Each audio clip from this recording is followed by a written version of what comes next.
Well, hello there, and this is Auntie. Okay, fly away. And I am here to finally do my review on 90 Day Fiance before the 90 days, season 4, episode 10, cuts both ways. If this is your first time being here, please like, comment, and subscribe to this channel. And to all of my new subscribers, thank you all so much for joining the family. To all of my nieces and nephews who have been here with me for the long haul, thank you all so much for your continued support. If I had to rate tonight's episode, I would rate this episode probably a C minus. Yeah. It was good, but it just won't that good. And plus, it was 3 long hours. Like, seriously, TLC, 3 hours? Because you didn't have anything else to put on there? That was just a bit much. 3 hours? Oh my God. So yeah, they getting a C minus off of this. We're gonna go ahead and get into this review. Yolanda and Williams. This is just dragging out. We all know what the end results of this is going to be. Why TLC is deciding to drag this out, y'all, I don't know. We all know that Yolanda knows, her children know that this man is not real. So I don't understand why they put this filler woman in here. And with her 1977 doo-wop gel sitting up on the side of her head. Like, I'm so sick of Yolanda. Yolanda knows that this man is non-existent. We already know that they have found that out. Okay? There's no way that we should still be on Yolanda. But we are. Yolanda says that somebody named Sweet Poop got in contact with her and told her that, Williams' phone was hacked. And so as a result of that, he can't reach out to her and he can't touch her. And so the son was like, well, if he can talk to her, why can't he talk to you? Duh. So, she's playing this. I'm so, I, no, you know, um, Williams, he had his phone hacked and I don't understand. It just doesn't sound like him. And then Sweet got in contact with me, and I just, no, this isn't him. I mean, how much longer do we have to watch this bullcrap play out? Like, we are so done. Y'all done? I'm done. I'm so done. I'm like done. The next couple that I want to talk about is Darcy and Tom. Tom leaves New York to drive to Connecticut to see Darcy. Evidently, he got it off a a postage package. I don't know how he got Darcy's address, but he is taking a Uber or a personal driver all the way to New York, saying how much he loves Darcy. Darcy has blocked him on everything, okay? She's blocked him on social media. She's blocked him off her phone. And this guy still is like, Darcy, I need to see this season all the way through. The only way that they will continue to take me and give me airtime is if I am still in a relationship with you or contacting you some kind of way. And so he decides that he's going to drive to her. He's written this letter that he believes is, almost like delivering the Constitution pitch, okay? And so he needs to drive all the way there to go and see her. He starts driving there and he says that, it's very rural and country and not, at all what he imagined. And so he gets there, he rings the doorbell, and Stacy comes to the door. Stacy can't believe that Tom is even there, and neither can we, bitch, okay? And so, she yells up to Darcy and tells Darcy somebody's at the door. And as Darcy's walking to the door, she says, "Who is it?" She said, "Boo, it's a random." So, Tom tells Darcy that, he wants to apologize to her for, not treating her like a woman. He tells her that she knows that she's a wonderful person and that she's beautiful and she's a good mom. But, he has this letter that he needs to give to her before, the world comes to an end. And Darcy, believe it or not, blows Tom off. Congratulations to Darcy for finally making sure that those breast implants sit up in that bra so she can. I pop my bra off. Okay. Okay. I pop my bra off to Darcy for finally womaning up and telling Tom to kiss her behind. Congratulations, Darcy. Congrats. Darcy basically told him, "You had time to tell me that all of these things that you're at my house to say. And basically, you said that you were in love. Bye-bye. Bye-bye. Go and be in love and leave me the hell alone." And so Tom, of course, is standing there. He's upset. And he's like, "Well, Darcy, here's the letter." And Darcy is like, "I don't want the letter." And he's like, "Take the letter, Darcy." And Darcy's like, "I'm not taking the letter. Period. There's nothing in the letter that I want to see. And you can take that letter and shove it up your behind." She doesn't take it. And this is a Darcy that he has never seen before.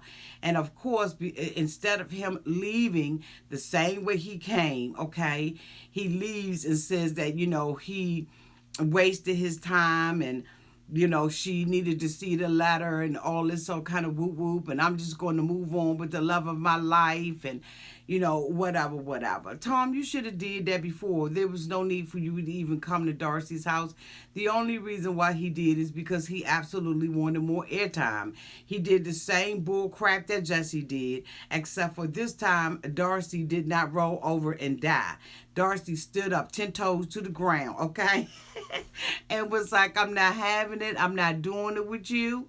And you can go to hell on." And so before he leaves and gets back into his Uber, he leaves a letter on Darcy's car, okay? And so, this is supposed to be, his last ditch effort to make sure that Darcy gets it. And so Darcy was like, "I saw him put the letter on my car. Do you think that, he is being sincere?" And her sister was like, "I mean, come on, Darcy, he cheated on you. Why would this be, why would you think that this was sincere, that he was sincere, or that he meant anything?" So Darcy was like, "Take the letter and rip the letter up." So Stacy goes outside. Darcy watches her with all of her, of course, I had to wear this white sweater with, I don't have as much as Darcy, okay, because I'm a natural woman. Okay, so wait a minute. Okay. So I wanted to, just make sure that I wore, something in white that, gave me a little bit of clee. You know what I'm saying? Just a little bit of cleavage for you all to see, okay? In homage to Darcy. I just wanted to make sure that I was serving all the Darcy realness that I could. So I wanted to make sure that my shirt was white, that, a couple of buttons were, open here. I'm never going to have that spillage like Darcy, but I did want to pay some kind of homage to Darcy. Okay? So, congratulations to Darcy, because Stacy rips the letter up and throws it into the trash can, and we're done with Tom. Hopefully, this is the last that we're going to have to see Tom. I doubt it, because TLC loves to drag these characters out. If they got any level of controversy on Instagram or whatever, if they got people following them for whatever dumb reason they want to follow them, TLC is going to hang on to them and try to milk them. And especially with the world being the way the world is, they got to hang on to everybody they can.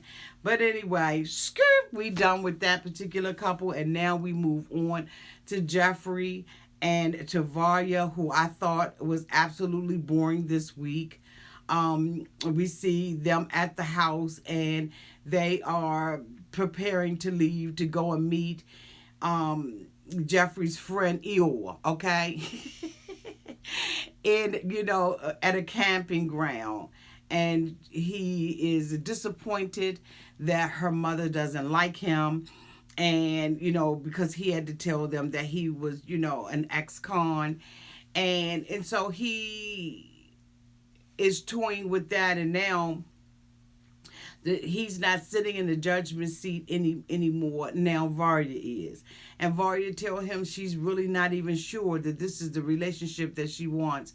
They made it appear that the mother did not, that the mother didn't say anything to him. I tend not to believe that.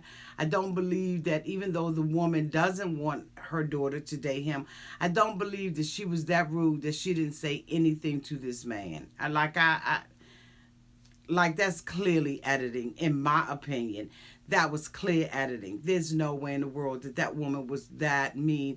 Anytime she's going to let him sleep underneath her roof and be hospitable to him. Now, she ain't bunking with him like that anymore. But I don't believe that she just straight up cut him off. Like, I don't believe it. But anyway, so we see them leave and they go and meet up with his friend. And, basically, she tells him that she's not really sure about the relationship, but she does believe that he very well may be her destiny. And so his friend tells her that, he believes that he is a good man because he conveniently went to the bathroom. I don't know when TLC is going to ask them to leave another way without having to say that they're going to the bathroom, but they are going to the bathroom. Okay. Also wanted to let you all know, let me throw this in there real quick, that TLC, Auntie has gotten the word that TLC is officially this week, y'all. Starting this week, they have been taping the Tell All. I don't believe that the producers are in the home with them. I believe that they're using their own cameras or whatever, but I know that they're working with a producer. But they are actually taping, allegedly, this week the Tell All for 90 Day, before the 90 Day season 4. So I'm excited to see, how they're going to spend this. I think that the cast have been in different places. They got to pick some place in their house to do it, and they, Skyping the other people in. So it's going to be very interesting. If my sources are correct, they're doing that this week. I think they started this weekend, and then they're going to wrap everything up, I guess, this week. So hopefully we'll be seeing that in the next couple of weeks when they, edit it or whatever. And I don't know what the release date is, but as soon as I find out, I will let you know. So that's just a little tea for all of y'all that like tea. So anyway, we're going to see, he's saying that he's really into her and he wants to make her the bride of Chucky. And so next week, it looks like he is going to be proposing to her. Okay. The next person that I want to talk about is Dave. Dave, as we know, is in the Ukraine trying to find Lana. He is looking under every rock, every bedspread. He is knocking on doors like, okay, I'm getting ready to say something. I don't want to offend nobody. But, he is knocking on doors. Avon is calling, bitch. I mean, he's doing it all to try to find Lana. And so he is now in a hallway of an apartment building, and he sees a door, and he is just like inhaling deeply and about to lose his mind, because at this point he really thinks that he has Lana pinned down. And so we wait. We are standing in the hallway, y'all. Can y'all imagine? All of us are standing in the hallway. Some of us are on the staircase. Some of us are out front of the building, because we just don't, we want to find out the tea before we want to find out the tea after he comes back. Like, we're all, like, all of us, okay? We're all standing there and we're just waiting to see, bitch, who is going to come on the other side of that door. So he knocks. And then he rings the bell. Ding dong. And bitch, we all like this.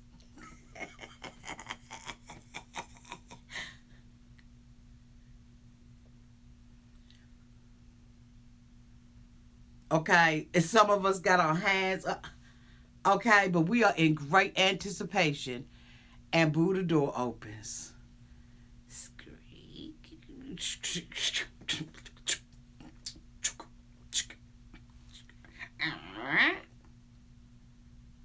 And it's a little old dried up raggedy man, boo. He is standing on the other side like,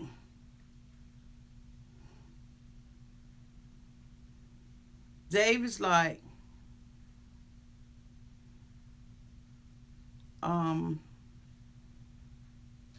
he was like, can I help you with something? You looking for somebody? What's going on? So David's like, I'm looking for my girlfriend. And he was like, I don't understand English. So he gets his translator app out, gets his phone out. He says, this lady right here, I've been dating her for 7 years. And this is the last. So dude was like, so what, she sent you here? She told you she live here? So Dave was like, yeah, she told me she live here.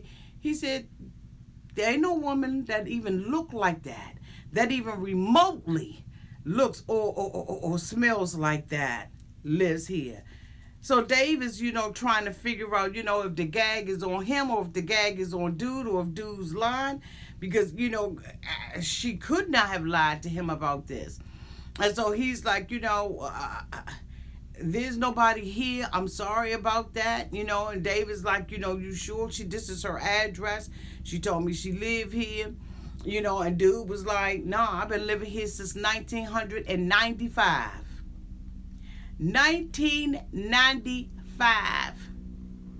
And don't nobody, even in this apartment building, looks like her. Nobody. At this point, Dave's knees buckle up from up underneath us. Underneath up. Dave's knees buckles up from underneath him. Bitch, he almost faints. All of us are in the hallway. We are in shock. We cannot believe that we have done all this traveling. Bitch, we have drove, from one side of the Ukraine to the other side. We even was with Dave when he caught a flat tire. And bitch, we have all standing in the hallway. Some of us are yelling down the hallway, wrong door, wrong apartment building, bitch. We're devastated. We're talking silently to each other. I told him, I could have told his dumbass that this girl don't live here. You know what I'm saying? We're going through the motions. And Dave almost faints. He has to lean on the wall, child. Do you hear me? For all of y'all that was outside, Dave almost fell Dave damn near fainted. The man had to grab him, fan him down just a little bit, and tell him, my son, nobody lives here like that. So Dave gets outside. He can't believe that she is giving him a wrong address. He even says, I think that she may have given me the wrong address. Or either, bitch, I wrote it down wrong. Can anybody be that stupid? I wanted him to take that toupee, that wig of his, snatch it up off of his head, and let us see the Kojak that he really is, bitch, okay? But he wouldn't. He wouldn't snatch it off. He left the wig on his head. It was twisted a little bit to the side. The part won't straight like it usually is. You understand what I'm saying? And we're all now, our hearts are going out to him. But there is just a part of me that cannot and will not sympathize with Dave. Because Dave know good and damn well that this girl has not been real the whole entire time. Some of us go back up to the top floor because we want to talk to the little old man. And he said, Ukraine women don't want to meet in these kind of circumstances if they dating you online.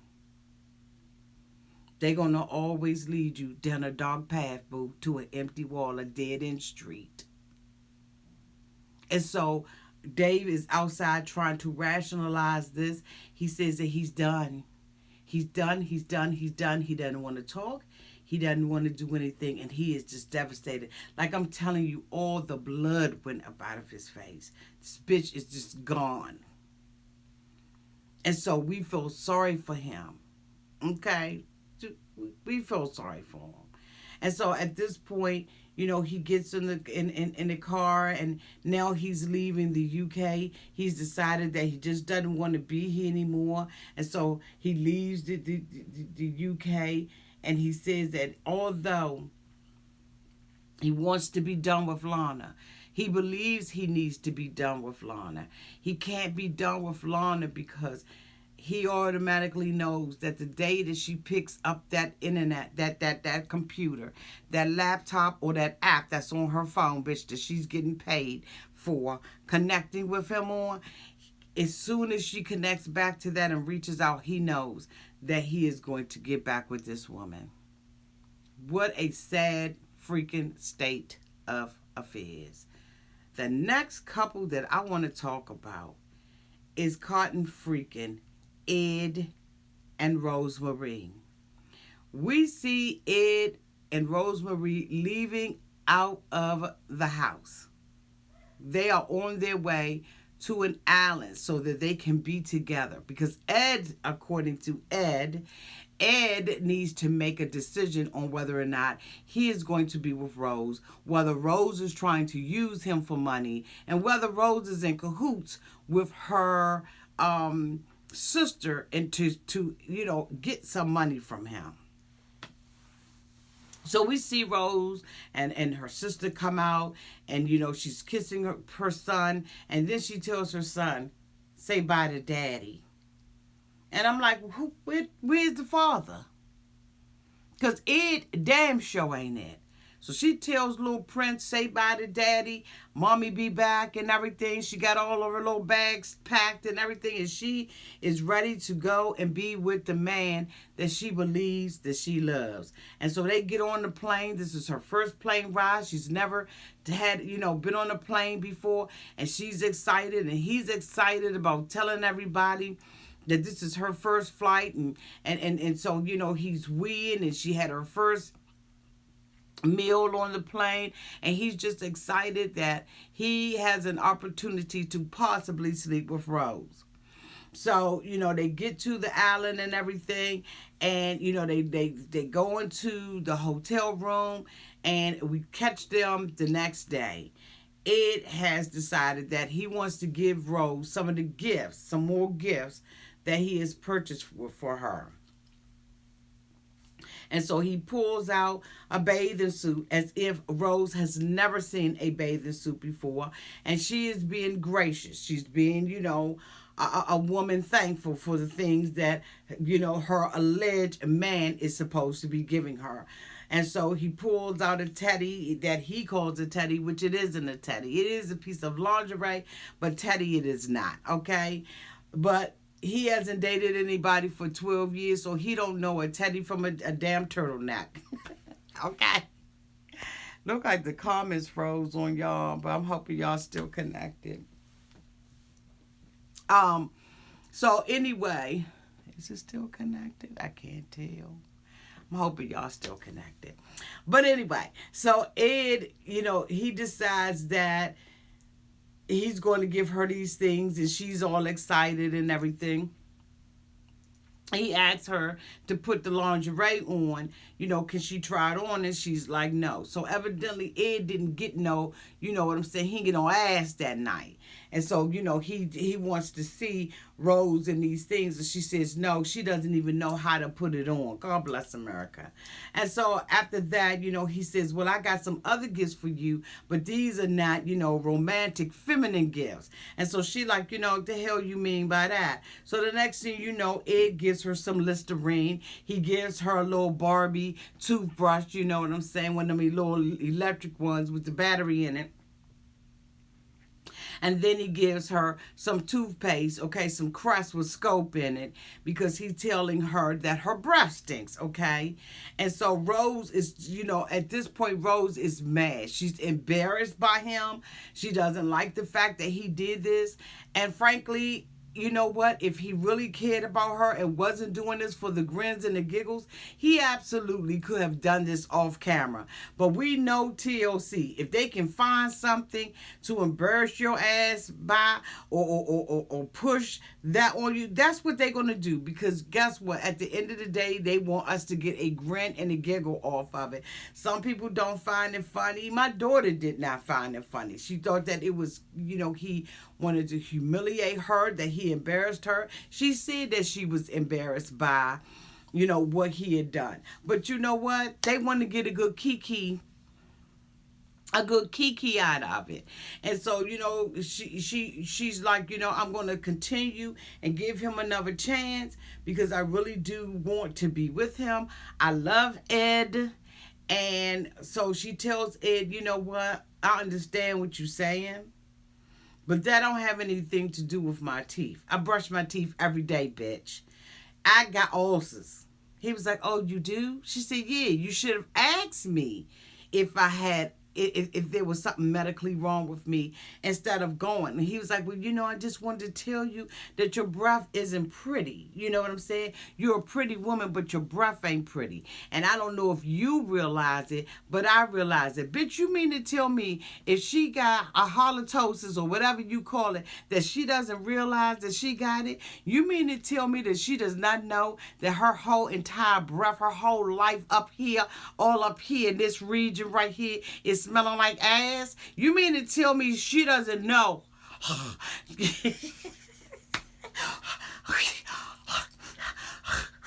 You mean to tell me that she ain't done that a couple of times during the day, bitch, and realized that her whole entire, okay?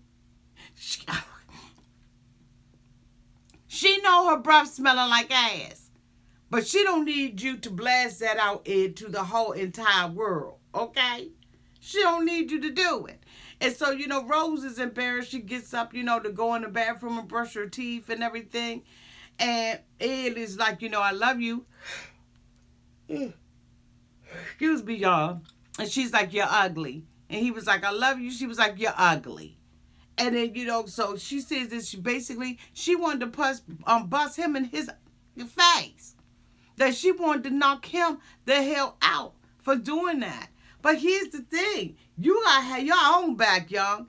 You got to say, let me tell you something. You ain't going to talk to me when your whole entire head is smelling like a potato salad out here, okay?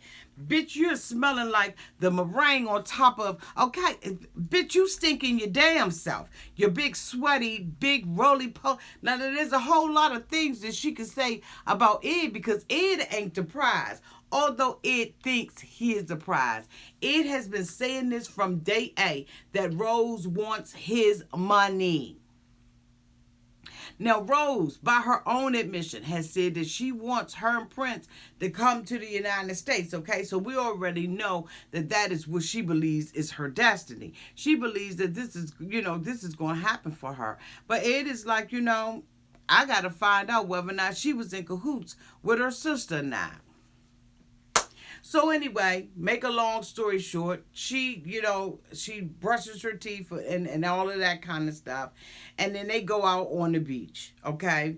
They decide they're going out on the beach and they're going to do what they do with the boop. And he, she has the bathing suit on and, Rose is basically, enjoying herself. He gets her some coconuts and all of that kind of stuff. But no, I skip because After they ended up doing that, they went on a boat trip, right? Yeah, they went on, I think it went on a boat trip or something like that. And I think they went, did they go on a boat trip? They went somewhere. Yeah, they went on a little boat trip. And so she was excited about that.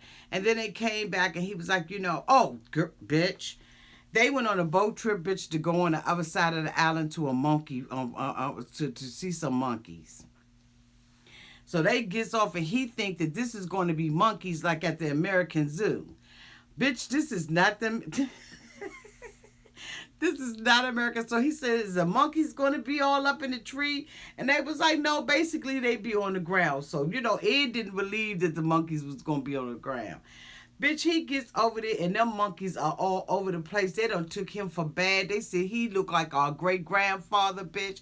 He ain't got no neck like us. He honking down like this.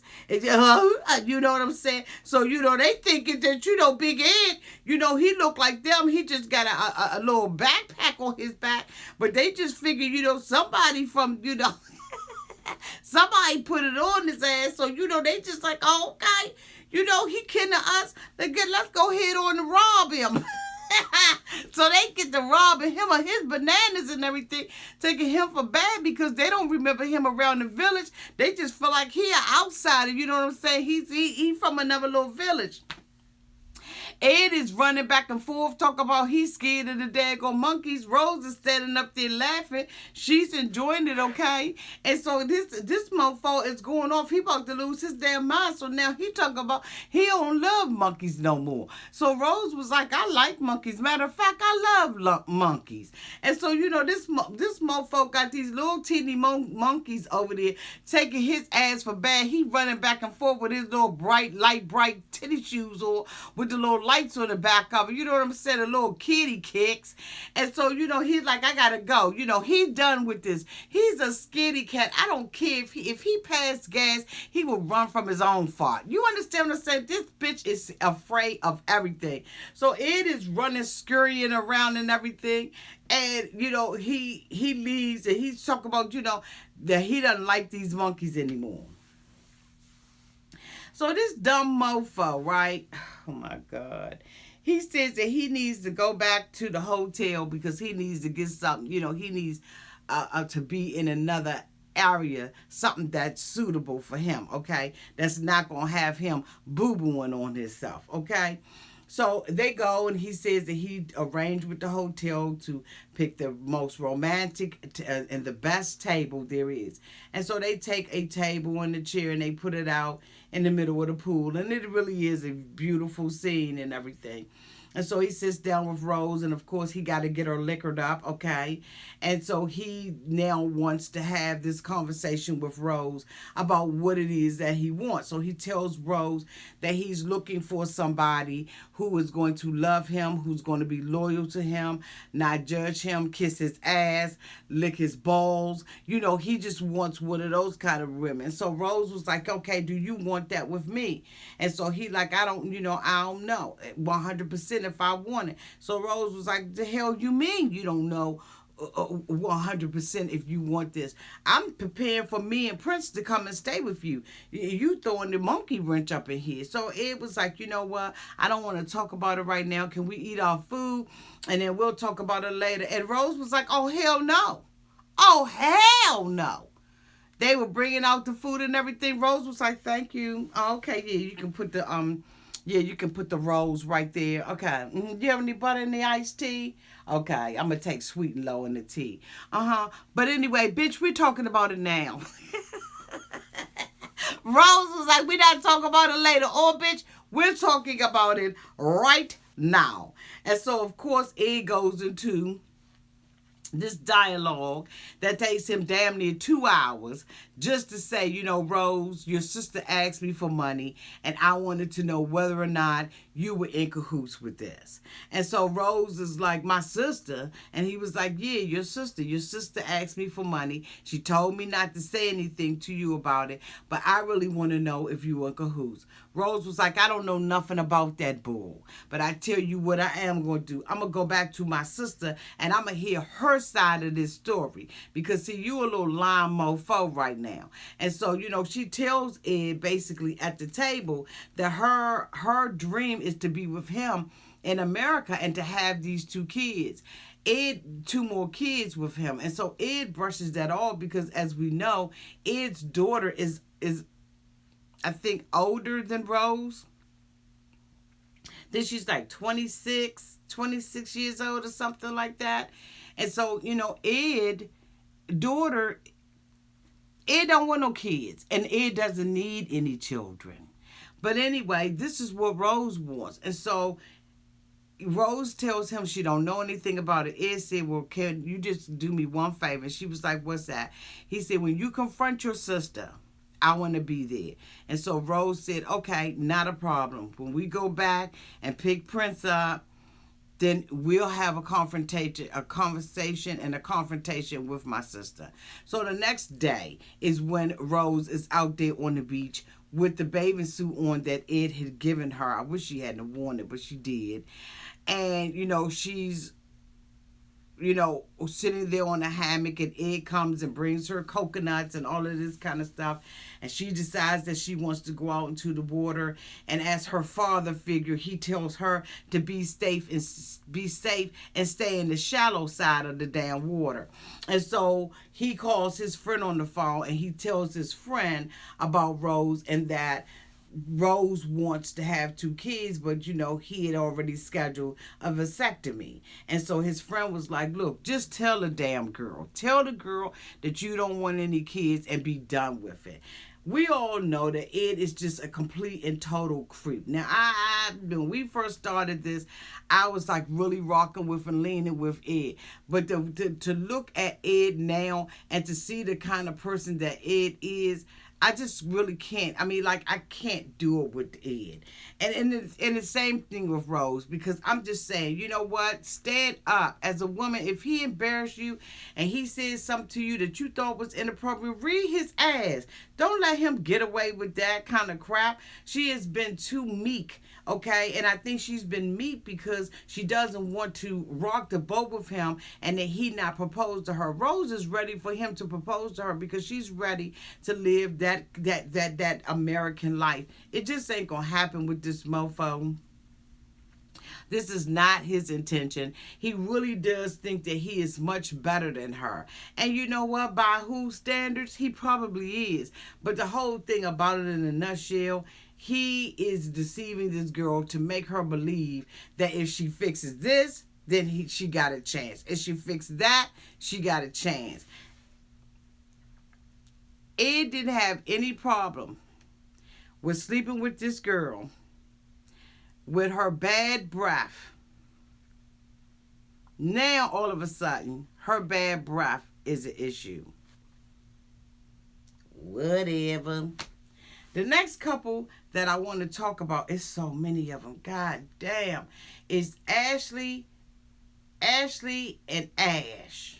Avery and Ash. She over there with this mofo, and she is getting red flags, green flags, purple flags, yellow flags, multicolored flags, flags with stripes on them, bitch, stars, and she is getting every flag in the world, but she is still trying to pursue this relationship with him. They have finished their vacation, and now they are going back to Melbourne, okay, or Melbourne, the way that he tells her to say it. And so, basically, they're in the car, and he tells her that his ex-wife has made a decision that she is going to meet with them. But there's still some flags and some things that she wants to know about Ash. So the next day, he has a seminar that he is going to be running.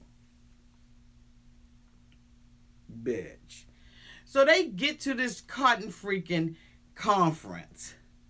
Here she is thinking that this man he's too good to be true. He appears to say things that he knows you want to hear. It just seems disingenuous to her. So they get to the seminar and everything. It's like, 7, 8 women that's sitting in there that TLC done paid to come in there. And he says that, it's a great opportunity for him to do a seminar because it's lucrative. Ain't nothing lucrative about you having 8 people up in there. But okay, we gonna go ahead on the go with it. So it is. I mean, so Ash is sitting in there, and these women are in there, and he begins this thing. Find Mr. Right or Mr. Goodbar. I'm just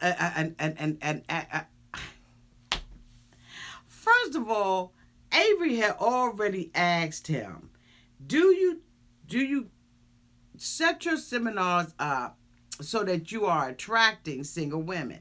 Or do you just set the seminars up for anybody who needs relationship help? He said that they're more geared towards single women. So he gets into this daggone seminar. He's never met these women.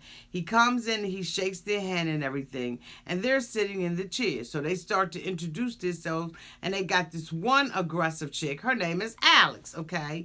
And so Alex is sitting in the middle of the room. They strategically put Alex in the middle of the room to ask questions. So he goes into this dialogue about men think in boxes. They compartmentalize everything. So their brain thinks in boxes. But when it comes down to a woman, we just got wires all over the place. Okay? We just can't think. We fly by the seat of our pants. We're emotional. We don't know how to use, logic. We're feminine, which means feminine equates to weak or the lesser sex. He's just going through all these chauvinistic, he's bombing out. So the women are sitting there, and they're, including Avery, and they realize that this man is a male chauvinist pain in the, okay? And so basically, the women, especially Alex, begins to challenge him. Now, on somebody's Instagram, and I can't remember who it was, they were able to go back and find the man who actually taught this seminar. Word for word, Ash tried to duplicate this man's speech. They actually have a clip of the man talking about the boxes and about the wires. Okay, I'm talking about the clip to the T. Now here you done took, and allegedly,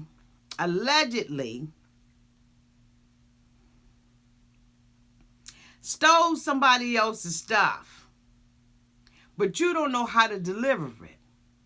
And you don't know how to make it make sense, because as soon as the women begin to challenge that, this mofo gets discombobulated and can't finish what the hell he has to say. This mofo is standing up. This mofo, the girl says, he's talking about feminine and masculine. And so the girl says, well, do you understand that all human beings are created with both? We have masculine sides and the feminine side to all of us, okay? And he's like, no, you don't. You're feminine. There's nothing masculine. You don't have masculine energy. Men want to problem solve. And women, they work in the kitchen, and that's where they happy at. So now when you look at it and you say, okay, Auntie, you're an accountant, so that means that you're always looking at numbers and figures and analyzing and making numbers make sense, okay? But that's feminine energy. That's not problem solving.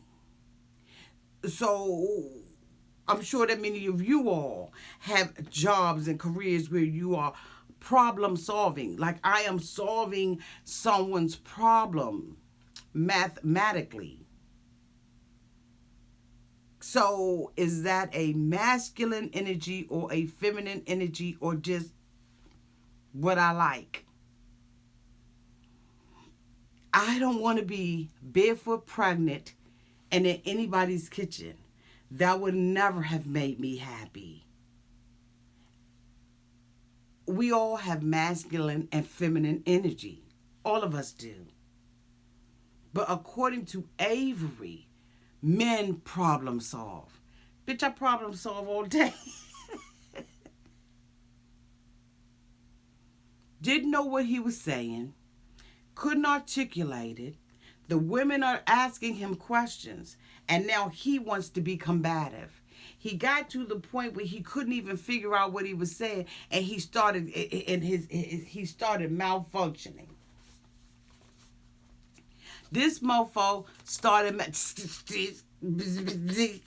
uh, uh, well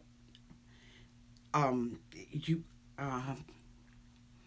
wait a minute. So he goes to his cell phone because now he's got to go in there and look and see what the man said and how the man said it. Now he's got to go to notes. First of all, he was ill prepared. And so now Avery's sitting in the back and saying, this mofo don't know what the hell he doing out here. He's ill prepared. He don't have his stuff together. And so, of course, now he has to leave out. She runs behind him and asks him what the hell's going on. But before he goes out the door, he says, oh my God, I fucked up. And so they go outside the door and everything. Whoo, y'all, I'm hot. They go outside the door and she has to tell him, just talk about the 5 love languages, bitch.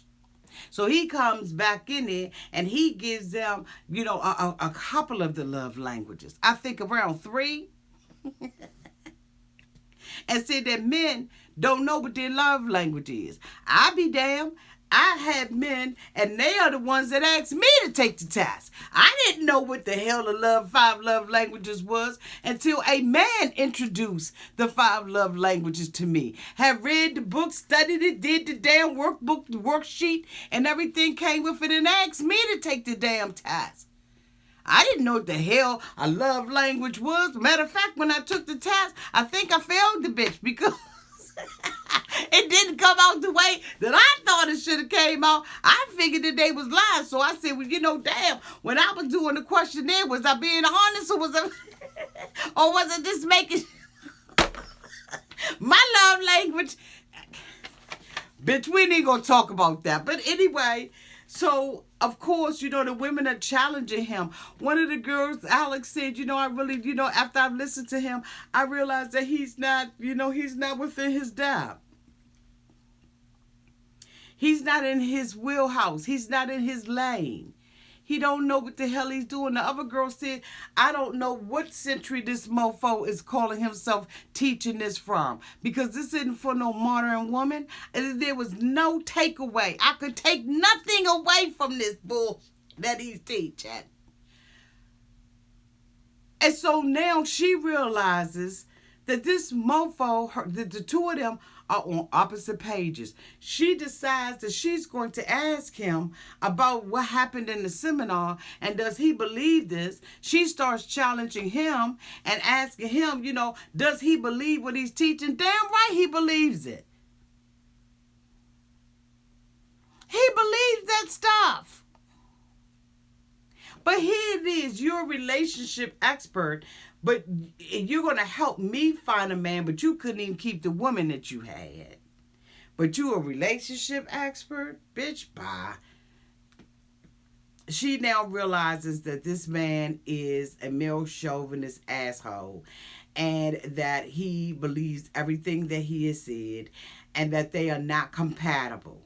And he is done with her challenging him and he leaves her. He decides he's getting in the car and the producers ask him, where the hell are you going? So next week we'll see what goes on with that. The last couple that I need to talk about, y'all, is Lisa and Usman. They are back at the mother's house. Mama is sitting there like,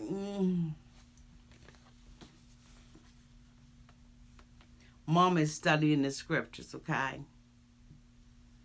And so they coming.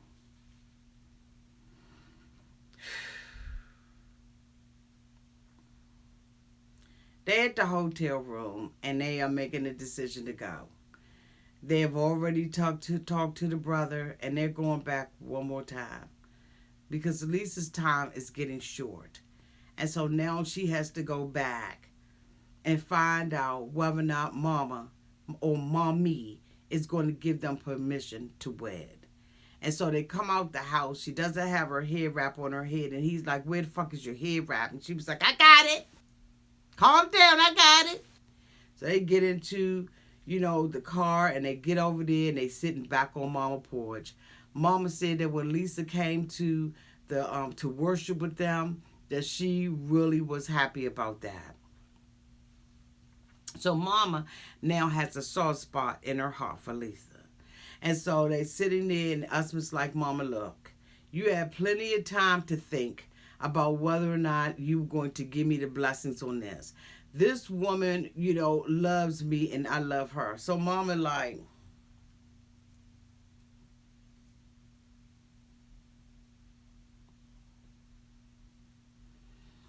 mm-mm. You black. You gonna get over there to, the USA, and it just ain't gonna be right. We don't let our men marry older women.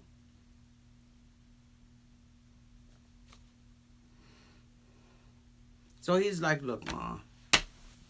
So Lisa says, look, we ain't got time for the bull crap.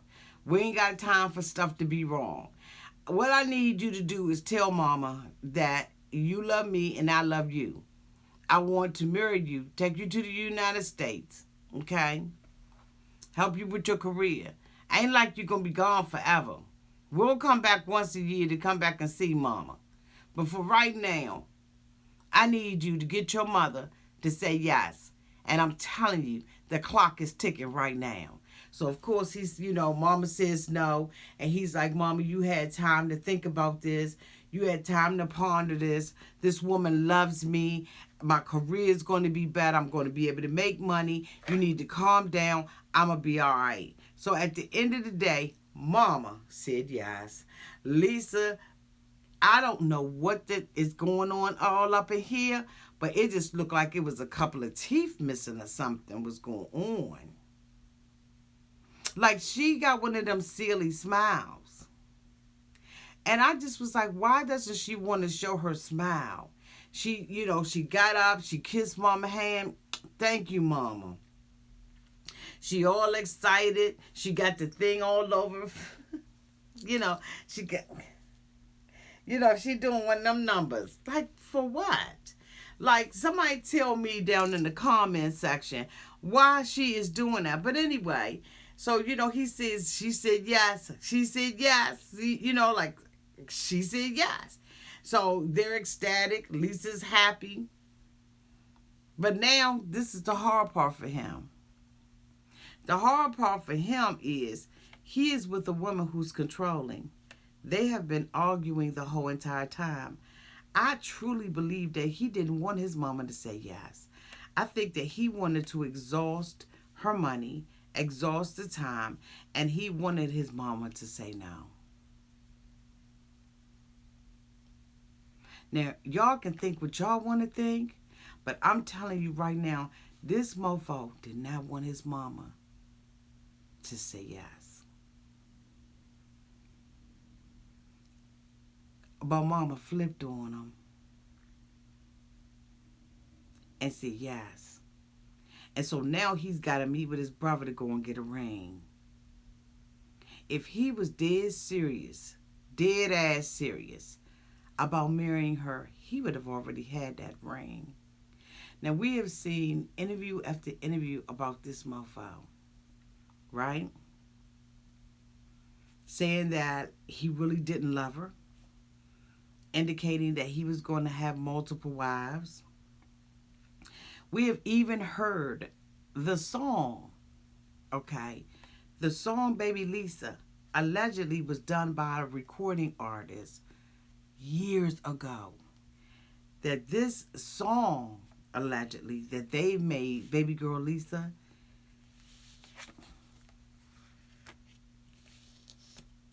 don't really even belong to him. Now, there's been some saying going back and forth about whether or not this is true. When did this guy make this song and when did he make it? But I'm going to tell you, I listened to it and this sounds strangely the same. So I don't know whether or not somebody's going to hit them for copyright infringement or what's going to happen. But I'm going to tell you what, that song, Baby Girl Lisa, sounds very familiar to the other one. See, you never can win when you're dirty if you're dirty. So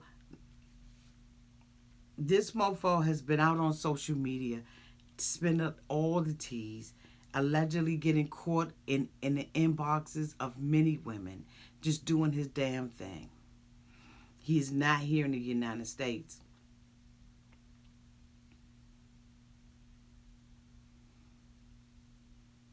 Or is he? So anyway, he's been interviewing with people and all of that kind of stuff, and so has she. So he goes and gets a ring. He tells his brother that he's got a problem, and the problem is that baby girl Lisa is controlling and bossy. And as a Muslim man, the head of his household, he is supposed to be the one who runs his household. So baby girl Lisa, okay, gets confronted by him.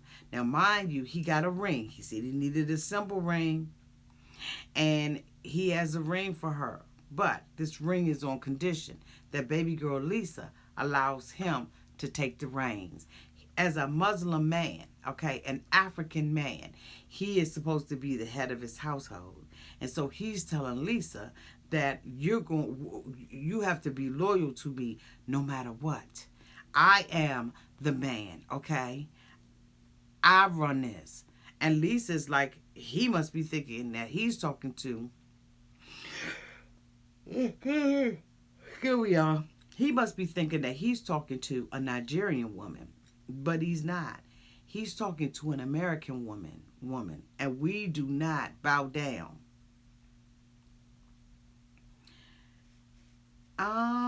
Yeah.